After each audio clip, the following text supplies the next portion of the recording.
Hello everyone, मैं आयुष शर्मा आपका biology teacher आ चुका हूं आपको बच्चों बायोलॉजी से मोहब्बत करवाने के लिए। तो जैसा बच्चों आप जानते हैं हम हमारा नया चैप्टर स्टार्ट कर चुके थे, हमारी यूनिट जेनेटिक्स एंड इवोल्यूशन का, that is molecular basis of inheritance. ठीक है, लास्ट लेक्चर के अंदर हमने पढ़ा कि कौन कौन से एक्सपेरिमेंट्स हुए जिससे पता लगे कि हमारा जेनेटिक मटेरियल क्या है। ठीक है, the search of genetic material. ठीक है, हमने वहां पे एक्सपेरिमेंट देखा था, हमारे मैकेवरी का देखा था, मैकार्टी मैक्लियोडी का एक्सपेरिमेंट देखा था, जो कि बायोकेमिकल प्रूफ्स के बारे में बता रहा था। ठीक है, कैरेक्टराइजेशन दे रहा था आपके जेनेटिक मटेरियल की। और उससे पहले हमने पढ़ा था ट्रांसफॉर्मिंग प्रिंसिपल, यानी कि ग्रिफ्थ का एक्सपेरिमेंट, कि कैसे जो ट्रांसफॉर्मेशन थी हमारे आर स्ट्रेन की एस स्ट्रेन के अंदर due to the presence of heat killed S strain. ठीक है, बट आज के वीडियो में हम जानेंगे कि proof that DNA is the genetic material, यानी कि आज हम उस प्रूफ वाले एक्सपेरिमेंट की बात करेंगे जिससे पता लगा कि डीएनए ही हमारा जेनेटिक मटेरियल है। हाँ, आप सही समझ रहे हैं, आज हम बात करने वाले हैं हर्शे एंड चेज एक्सपेरिमेंट की। ठीक है बच्चों, तो ये वो एक्सपेरिमेंट था, कभी आपसे सीयूईटी में पूछ ले जाए, क्वेश्चन आ जाए, आपको सीधा टिक करना है कि जिस एक्सपेरिमेंट से, किस एक्सपेरिमेंट से प्रूव हुआ था कि DNA genetic material, that is Hershey and chase experiment. बच्चों, एक्सपेरिमेंट पे जाने से पहले कुछ बेसिक बातें जो आपको पता होनी चाहिए। पहली चीज कि अब तक जो साइंटिस्ट थे उनके पास प्रूफ नहीं था कि डीएनए ही जेनेटिक मटेरियल है, बस एक इंडिकेशन आ गया था कि हाँ, DNA is something that is genetic material, that is genetic material. ठीक है, इसके बाद इसके प्रूफ के लिए, ठीक है, Alfred Hershey and Martha chase. ठीक है, साइंटिस्ट के नाम बच्चों याद रखने हैं, आपसे पूछे जा सकते हैं। ठीक है, ये दो साइंटिस्ट थे, ठीक है, जिन्होंने एक्सपेरिमेंट कंडक्ट किए ये प्रूफ करने के लिए कि डीएनए ही आपका बच्चों जेनेटिक मटेरियल है। ठीक है, इनके एक्सपेरिमेंट को हमने कहा था ट्रांसडक्शन एक्सपेरिमेंट। अच्छा, ट्रांसडक्शन एक्सपेरिमेंट क्यों कहा? ठीक है, इधर बच्चों हमने यूज लिया था हमारे बैक्टीरियोफेजेस का। बैक्टीरियोफेजेस बच्चों आपके वायरस, आप अभी समझ लीजिए इस लेवल के ऊपर जो भी ये जो साइकिल है इस एक्सपेरिमेंट के अंदर जो हुई है, ये पूरा प्रोसेस होता है जिसको हम कहते हैं ट्रांसडक्शन, मतलब जिसमें बैक्टीरिया आपका एक आपका वायरस इन्फेक्ट करता है आपके बैक्टीरियल कल्चर को, एंड देन वहां पे कॉलोनीज ग्रो करता है। तो ये जो पूरा प्रोसेस होता है ना, कि कोई बैक्टीरिया है, इसने पहले इन्फेक्ट कर दिया कोई वायरस है, पहले इसने इन्फेक्शन किया आपके किसी भी कल्चर के अंदर, ठीक है, एंड देन वहां से अपनी प्रोजेनिस प्रोड्यूस करना। ठीक है, ये जो पूरा प्रोसेस है ये बच्चों कहलाता है ट्रांसडक्शन। ठीक है, इसीलिए हम इस एक्सपेरिमेंट को ट्रांसडक्शन एक्सपेरिमेंट भी कहते थे। ठीक है, कहते हैं भी। ठीक है, अब कौन सा बैक्टीरियोफाज यूज हुआ ये इंपॉर्टेंट है, और क्यों यही यूज हुआ। ठीक है, यहां पे जो यूज हुआ ये था आपको जो T2 बैक्टीरियोफेज, या फिर कह सकते हैं फेजेस का हमने यहाँ पे यूज किया। अब क्यों? क्योंकि इसके अंदर सिर्फ दो ही कंपोनेंट होते हैं, पूरे वायरस स्ट्रक्चर के सिर्फ दो ही कंपोनेंट है। आउटर इसका बॉडी पार्ट जो कि है प्रोटीन, ठीक है, ये सब प्रोटीन है, और अंदर इसका होता है इसका न्यूक्लिक एसिड डीएनए प्रेजेंट, यानी कि इसका जेनेटिक मटेरियल प्रेजेंट। तो ये हमारे लिए इजी हो गया था कि हम इनमें अच्छे से लेबलिंग करके, भाई या तो एक हम प्रोटीन को लेबल कर देंगे या डीएनए को लेबल कर देंगे। ठीक है, पता लगा सकते हैं कि इन जो प्रोजेनिस, ये जो प्रोजेनिस आ रही है इनके अंदर लेबलिंग है या नहीं। अगर डीएनए के अंदर लेबलिंग हुई और प्रोजेनिस की डीएनए के अंदर लेबलिंग आ रही, that means DNA he genetic material है। और जो प्रोटीन कोट है वो तो रहेगा ही नहीं, वो तो भारी रह जाएगा। जब इन्फेक्ट करेंगे तो क्या होगा, सिर्फ डीएनए ही अंदर जाएगा फाजिस का। ठीक है, तो ये एक्सपेरिमेंट के लिए यही फाज हमारे इसलिए इंपॉर्टेंट हो गए थे, बिकॉज इस पूरे प्रोसेस में हम इजीली इनके प्रोटीन या डीएनए को लेबल करके पता लगा सकते हैं कि प्रोजेनी के डीएनए में हमारे लेबलिंग आई है या फिर प्रोटीन कोट में आई है। इससे पता लग जाता है कि कौन सा है जो हमारा जेनेटिक मटेरियल है, जो आफ्टर जनरेशन इनहेरिट हो रहा है। ये चीज बच्चों क्लियर हुई। अब आगे चलते हैं हमारे एक्सपेरिमेंट के ऊपर। ठीक है, एक्सपेरिमेंट ऊपर चलने से पहले जो भी हमारे यहाँ बच्चे हैं जो सीयूईटी 2024 को टारगेट कर रहे हैं और कंफ्यूज है अपनी तैयारी को लेके, स्ट्रेटेजीज को लेके, और बहुत ज्यादा फंसे हुए हैं अपने बोर्ड्स और सीयूईटी के बीच में, तो बच्चों आप सभी जुड़ सकते हैं यूनिमॉन्क्स के साथ। यूनिमॉन्क्स के साथ आप जुड़ेंगे तो आपको ऑर्गेनाइज स्टडी मटेरियल मिलेगा, जिससे आप अपनी जो पढ़ाई है वो ज्यादा ना पढ़ के बिल्कुल अपना जो जरूरी चीजें हैं जो आपके सीयूईटी 24 के लिए इंपॉर्टेंट है उतना ही पढ़ के अपने सीयूईटी 2024 को क्रैक कर सकते हैं। साथ ही आपको प्रोवाइड होंगे बच्चों ऑनलाइन टेस्ट, जिससे आपको अपने वीक और स्ट्रॉन्ग सेक्शन के बारे में पता लग जाएगा और आप अपने एग्जाम से पहले ही अपने आप को प्रिपेयर कर सकते हैं सभी तरीके के क्वेश्चंस के लिए। साथ ही बच्चों आपको मिलती है सबसे इंपॉर्टेंट चीज, यानी कि आपकी live chat with your mentor. ठीक है, बहुत बच्चे कंफ्यूज हो जाते हैं, तैयारी के दौरान कंफ्यूजन आते रहते हैं, डाउट्स आते रहते हैं, बट हमें ये नहीं पता होता किससे पूछें। ठीक है, बट यहाँ पे आपकी वो प्रॉब्लम भी सोल्व हो जाएगी। आप अपने मेंटर से, अपने रेस्पेक्टिव टीचर से 24/7 चैट कर सकते हैं। ठीक है, अपने डाउट सॉल्व कर सकते हैं किसी भी टाइम। ठीक है, और साथ ही आपको मिलते हैं online assignments and many more. तो ये बहुत सारी ऐसे फायदे हैं जो आपके जो सीयूईटी की तैयारी है बच्चों, उसमें 4 चांद लगा देंगे। तो इस क्यूआर कोड को स्कैन करके आप इंस्टॉल कर सकते हैं यूनिमॉक्स की ऐप और जुड़ सकते हैं यूनिमॉक्स के साथ for your better preparation about CUET 2024। चलो बच्चों अब आगे चलते हैं, यानी कि हमारे हर्शे एंड चेज एक्सपेरिमेंट के ऊपर चलते हैं। ठीक है, साइंटिस्ट मैंने आपको बता ही दिए, Alfred Hershey and Martha chase. Experiment के अंदर देखो, जैसे इधर लेबल्ड है कि क्या है, 3 स्टेप है सिर्फ, इन्फेक्शन, ब्लेंडिंग मतलब इन्फेक्शन के बाद जो प्रोजेनी अंदर ग्रो हो रही है, एंड देन सेंट्रीफ्यूगेशन, जिससे हम सेपरेट कर लेंगे प्रोजेनिस को। ठीक है, प्रोजेनिस के डीएनए और प्रोटीन को बेसिकली। ठीक है, इसमें जाने से पहले आप ये देखिए कि इधर ना हमने लेबलिंग करी रेडियो एक्टिव फॉस्फोरस से। ठीक है, रेडियो एक्टिव फॉस्फोरस से, और दूसरा हमने सल्फर से, सल्फर 35, रेडियो एक्टिव सल्फर 35। ये दोनों सल्फर और फॉस्फोरस के रेडियो एक्टिव्स हैं, मतलब आइसोटॉप्स हैं जो रेडियो एक्टिव है। ठीक है, अब इधर क्या हुआ, अब इधर देखो, हमने जैसा एक्सपेरिमेंट में आपको एज इट इज दिखाया हुआ है, हमने यहाँ पे सल्फर से लेबल किया हमारे प्रोटीन कैप्सूल को। ठीक है, कलर से आपको समझा देता हूं, ये ब्लू कलर आप समझ लो रेडियो एक्टिविटी का है सल्फर के लिए। ये देखिए, ये आपका फाज था, इसके हमने प्रोटीन कोड को बच्चों लेबल कर दिया है यहाँ पे। ठीक है, सल्फर हमारा ब्लू है और आप येलो बना देते हैं आपके फॉस्फोरस को। ठीक है, और फॉस्फोरस हमारा येलो है। ठीक है, ये इसका डीएनए है। ठीक है, दूसरे के अंदर क्या किया, फॉस्फोरस से इसके डीएनए को लेबल किया, और ये हमारा नॉर्मल प्रोटीन कोड, इस पे कोई रेडियो एक्टिविटी नहीं है। ठीक है, अब यहां पे देखो, ये क्या है हमारा P32 लेबल्ड डीएनए, और यहां पे हमारा क्या नॉर्मल डीएनए है। ठीक है, और ये क्या है S35 लेबल्ड प्रोटीन कोड। ठीक है, इस तरीके से बैक्टीरियोफाजिस की लेबलिंग करी गई।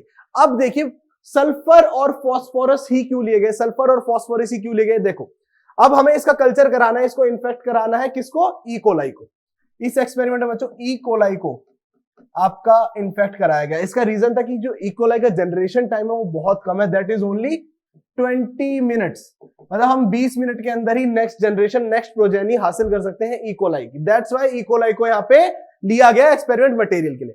अब ई कोलाई के अंदर जो इसका प्रोटीन होता है, ठीक है, जो अमीनो एसिड्स बनते हैं, ठीक है, कौन कौन से होते हैं, देखो ई कोलाई के सिस्टीन एंड मिथियोनिन।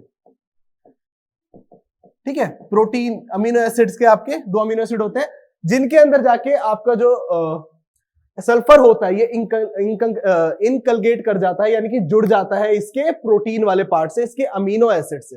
ठीक है, और जो फॉस्फोरस है बच्चों, आपको पता है हमारे जो न्यूक्लिक एसिड्स होते हैं, हमारा जो डीएनए होता है, उसकी बैकबोन ही फॉस्फर की होती है, फॉस्फेट बैकबोन होती है। तो ये जो फॉस्फेट ग्रुप है ये आपका न्यूक्लिक एसिड से जाके जुड़ जाएगा, किसकी, ई कोलाई की, और इजीली ई कोलाई के अंदर बच्चों कल्चर होना स्टार्ट हो जाएगा। ठीक है, इससे पता लगेगा आने वाली प्रोजेनी में भाई प्रोटीन है जो जेनेटिक मटेरियल है या फिर डीएनए है।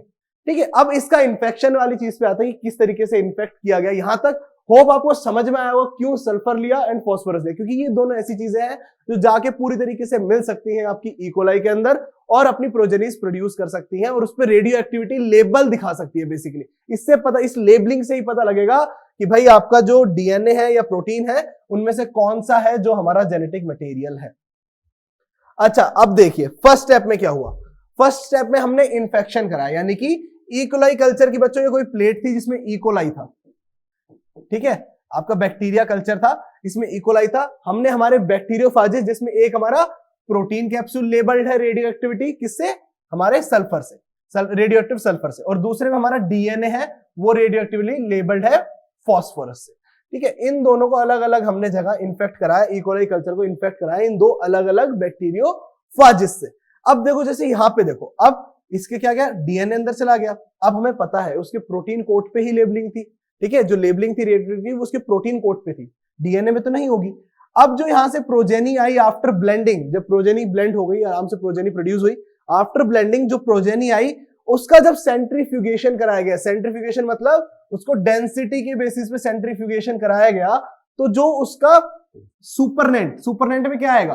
Protein part, because protein is lighter than nucleic acid, ठीक है, प्रोटीन आएगा। और इसका जो सेडिमेंट होगा, जो बैठ जाएगा, वो होगा आपका न्यूक्लिक एसिड।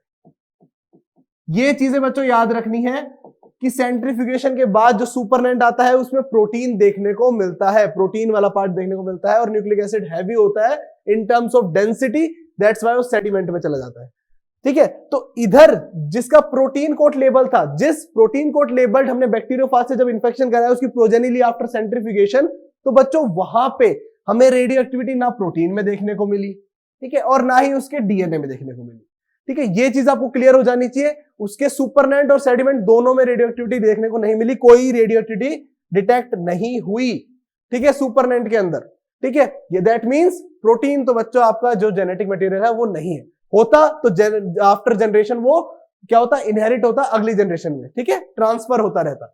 बट जिसके डीएनए लेबल्ड था आपके फॉस्फोरस से, ठीक है, रेडियो एक्टिवली लेबल्ड था, उससे इंफेक्शन कराने के बाद जब ब्लेंडिंग की गई, प्रोजेनी प्रोड्यूस की गई, उसका जब हमने सेंट्रीफ्यूगेशन कराया तो उसका जो बच्चों सेडिमेंट आया, यानी कि उसका जो सेडिमेंट आया, ठीक है, यानी कि उसका जो न्यूक्लिक एसिड आया जो नीचे सेटल डाउन हो गया, उसको जब डिटेक्ट किया गया तो बच्चों उसमें क्या देखने को मिली, हमें रेडियो एक्टिविटी देखने को मिली फॉस्फोरस की।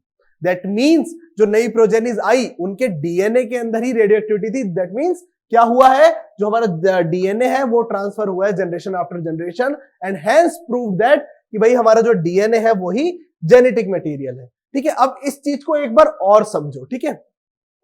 ये देखो, इन्फेक्शन कराया बैक्टीरियोफाज से, ठीक है, फेजेस यहां पे इसको मैं मेंशन कर, फेजेस से इन्फेक्शन कराया, ये मान लो आपका ई कोलाई का सेल है, ठीक है बच्चों, इस चीज को समझो, ठीक है। अब जिसमें मान लो प्रोटीन लेबल्ड था, ठीक है, इन्फेक्शन के टाइम पे ये तो है नहीं कि पूरा सेल ही वो अंदर चला जाता है, हमें पता है फाजिस कैसे इन्फेक्ट करते हैं, अपना डीएनए अंदर डालते हैं। कोई भी वायरस है वो अपना आरएनए, जैसे एचआईवी की बात करो या जो भी वायरस आप जानते हैं, वो क्या करते हैं, सरफेस पे जाते हैं, वहां पे स्टिक होते हैं और अंदर अपना आरएनए को डाल देते हैं। बेसिकली आरएनए होता है, बट यहाँ पे फाजिस के अंदर हम डीएनए की बात करें, डीएनए होता है इनके पास, ठीक है। आरएनए को डालते हैं, रिवर्स ट्रांसक्रिप्शन होती है, वो डीएनए बनता है और जो होस्ट के डीएनए के साथ क्या कर जाता है, जुड़ जाता है और अपनी कॉलोनी प्रोड्यूस करना स्टार्ट करता है। ये इन्फेक्शन का मेथड होता है किसी भी वायरस का, ठीक है। इधर भी सेम हो रहा है, फाजिस आए, ठीक है, जुड़े और अपने डीएनए को ट्रांसफर कर दिया होस्ट के अंदर। ई कोलाई यहां पे होस्ट है। अब ट्रांसफर करने के बाद ये जो वायरल डीएनए है, या फिर इसको मैं पीडी लिख रहा हूं, फाजिस का डीएनए, ठीक है, ये जाके जो ई कोलाई का डीएनए है उसके साथ जुड़ेगा, ठीक है, जुड़ेगा। उसके बाद क्या होगा, अब जो भी कॉलोनी प्रोड्यूस होगी उसके पास इस तरीके का डीएनए आएगा जिसमें फाजिस का भी डीएनए जुड़ा हुआ हो। ये ब्लू वाला आप मान लो फाजिस का डीएनए है, ठीक है, आपके इजीली समझ में आ जाए, ये इसलिए मैंने ऐसे बना दिया, ठीक है। अब सेल ग्रो करते चले जाएंगे, कल्चर बहुत सारे सेल्स हो जाएंगे। अब सभी के सेल के न्यूक्लियस के अंदर, डीएनए के अंदर हमें फाजिस का डीएनए देखने को मिलेगा, यानी कि ये रेडियो एक्टिविटी लेबल्ड हम देख सकते हैं, शो होते हैं, ठीक है। इससे पता लग रहा है भाई आगे जो भी कॉलोनी आ रही है, चाहे वो वायरस के डीएनए की, ई कोलाई के डीएनए की, उसमें क्या देखने को मिल रहा है, रेडियो एक्टिविटी देखने को मिल रही है। दैट मींस जो डीएनए ट्रांसफर हुआ था ना, वही जनरेशन आफ्टर जनरेशन ट्रांसफर हो रहा है। इसीलिए हमने कंक्लूड किया कि भाई DNA is the genetic material, ठीक है बच्चों। इस एक्सपेरिमेंट के बाद प्रूव हुआ था कि भाई हाँ, डीएनए ही है जो आपका जेनेटिक मटेरियल है। अदरवाइज अगर हम इधर देखें प्रोटीन के अंदर जब हमने सेंट्रीफ्यूगेशन कराई ना बच्चों, सुपरनेंट के अंदर हमें रेडियो एक्टिविटी मिली, ना सेडिमेंट के अंदर। क्यों? क्योंकि जनरेशन आफ्टर जनरेशन जो रेडियो एक्टिविटी थी उसके प्रोटीन कोड के अंदर, वो ट्रांसफर ही नहीं हो पाएगी, वो आगे जा ही नहीं पाएगी, इनहेरिट ही नहीं हो पाएगी। अगर उसका प्रोटीन कोड लेबल्ड होता और उसके डीएनए में वो चीज जाते, सिग्नल जाते, तो कहीं ना कहीं उसकी जनरेशन में बच्चों ये चीज देखने को मिलती। इसीलिए हमने कंक्लूड किया भाई प्रोटीन तो नहीं है हमारा जेनेटिक मटेरियल, डीएनए ही है। होप आपको ये चीज बिल्कुल अच्छे से समझ में आ गई होगी। आपके जो भी डाउट्स थे हर्शी एंड चेज एक्सपेरिमेंट को लेके वो क्लियर हुए होंगे। अगर बच्चों फिर भी कोई डाउट रह गए आप कमेंट सेक्शन में डालिए, मैं जरूर से जरूर रिप्लाई करूंगा। और अगर वीडियो अच्छी लगी वीडियो को लाइक करना, अपने सभी दोस्तों को शेयर करना जो टारगेट कर रहे हैं सीयूईटी 2024, वो भी बायोलॉजी डोमेन से। और ऐसे ही मजेदार वीडियोस के लिए सब्सक्राइब टू यूनिमॉन्क्स। धन्यवाद।